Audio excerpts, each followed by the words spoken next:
आज हम बात करने वाले हैं उस सरकार के ऊपर जिस सरकार को हम वोट देकर तो सरकार बनाते हैं, लेकिन वही सरकार सेवा भावना रखकर जब क्रूर शासन के रूप में बदल जाता है तो क्या हमारे समाज पे क्या प्रभाव पड़ता है, हम इसी के बारे में बात करने वाले हैं। और आप अगर हमारे चैनल पर नए हैं तो चैनल को सब्सक्राइब कर दीजिए, बेल आइकन को दबा दीजिए और वीडियो अगर अच्छा लगे तो लाइक कर दीजिए।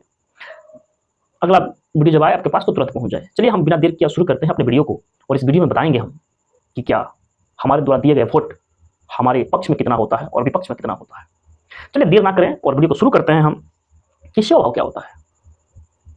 सेवा भाव क्या होता है? जब हम सेवा की बात करते हैं, जब हम संविधान की बात करते हैं, तो संविधान, ये शासन जो होता है, ये बागडोर जिसके हाथों में दिया जाता है वो जनता की सेवा करने के लिए है, लेकिन वही सरकार जीत कर वो सेवा ना देकर क्रूर शासन बदल जाता है। क्रूर शासन क्या होता है? क्रूर शासन वो शासन है जब जनता की आवाज को न सुनी जाए, जनता के पक्ष में काम किया न किया जाए और अपने हिसाब से जो अपने फेवर में है, जो सरकार को अच्छा लगता है वही काम करे। और ये मैं इसलिए बात कर रहा हूँ कि एक थोड़ा सोचिए कि क्या कोई युवा को रोजगार मांगना गलत है?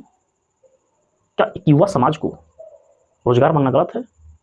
जिस प्रकार से युवा समाज फिर लाठियां बरसाया गया, उनको अपने रोजगार के लिए उनको लाठियां खाना पड़ा, यह वही सरकार है जब हमारे बीच ये वोट मांगने आती है तो कहती है कि हम हर साल इतने सरकारी नौकरी देंगे, इतने प्राइवेट जॉब देंगे, लेकिन वही सरकार जब युवा की नौकरी देने की बात आती है, सरकार बन जाने के बाद, तो हाथ खड़ा कर लेती है, लाठियां बरसवाती है।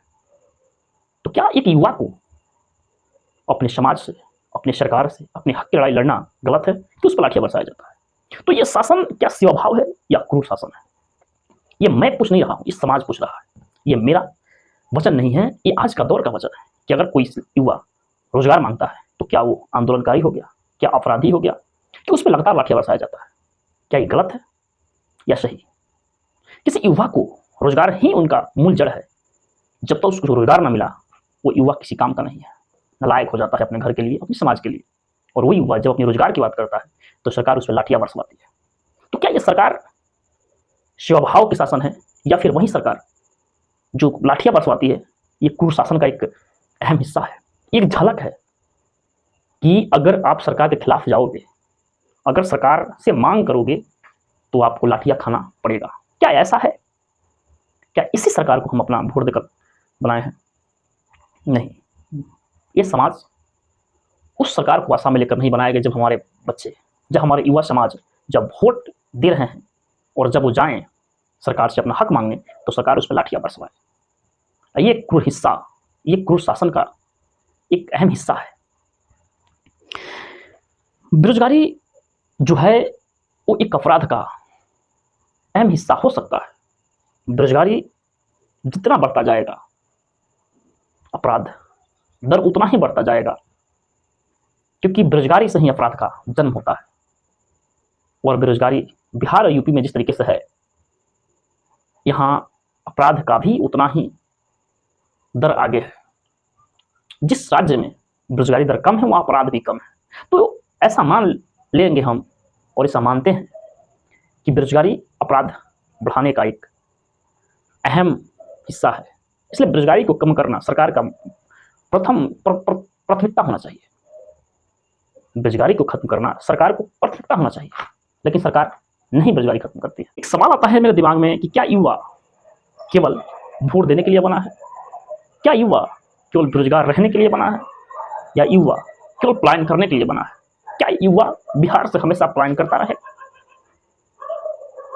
आज के दौर, आज 2026 है और 2026 में भी 1947 के बाद और 2026 तक इसके बीच में लगातार पलायन होते रहे और आज भी इसका दर कम नहीं है। आज भी पलायन उतना ही है जितना पहले था। तो क्या ये सरकार हमारे पक्ष में क्या काम कर रही है? उस युवा के पक्ष में क्या काम कर रही है? जो अगर युवा अपनी हक की लड़ाई के लिए अगर सड़क पर उतर आए तो उनको लाठियां बरसाया जाता है। ऐसा क्या है इसे सरकार नहीं समझती और युवा पे लाठियां चलवाती है? गरीब होना ही एक अपराध है क्या? आप सही सुन रहे हैं, क्या गरीब होना एक अपराध है? क्योंकि आप भी देखते हैं जिस प्रकार से हमारे समाज का एक अहम हिस्सा हो रहा है कि गरीब अगर किसी भी दफ्तर में जाए तो उनका काम पहले नहीं होता है। उनको इतना दौड़ाया जाता है कि वो अपना काम खुद छोड़ देते हैं कि हमसे नहीं हो पाएगा। इसलिए सरकार की जो नीति व्यवस्था है उस पर से लोगों का विश्वास टूट गया। आज कितना भी अच्छा अस्पताल बन जाए, कितना भी अच्छा सरकारी विद्यालय है, लेकिन लोग अपने बच्चों को प्राइवेट स्कूल में भेजना पसंद करते हैं, क्योंकि सरकार की नीति, सरकार की व्यवस्था पे सरकार लोगों ने सवाल उठाया, और सवाल ऐसा उठा कि विश्वास ही खत्म हो गया।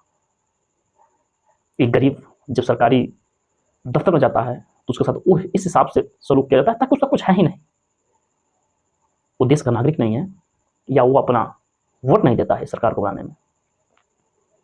उसके साथ जिस हिसाब से व्यवहार होता है वो टूट जाता है और अगली बार से नहीं जाता है।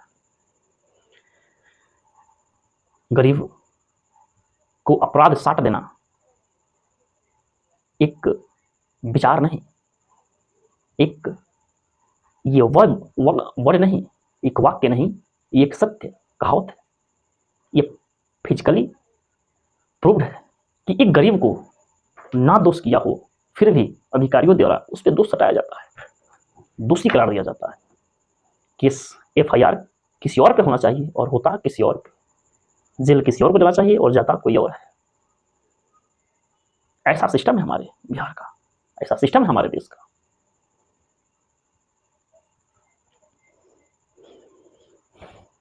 सरकार निश्चित समय पर अपना वोट करवाती है, लेकिन वहीं सरकार ना तो निश्चित समय पे एग्जाम करवाती है, ना ही निश्चित समय पे रिजल्ट जारी करती है, और ना ही निश्चित समय पे एडमिशन करवाती है। और उस सरकार से हम क्या एक्सपेक्ट कर सकते हैं? लोगों का सरकार पर सभी विश्वास टूट गया और टूटता ही जा रहा है। युवा कब तक शांत रहेगा? और आप अगर इस वीडियो पर बने हुए हैं तो आप भी सोचिए कि ये देश कहाँ जा रहा है।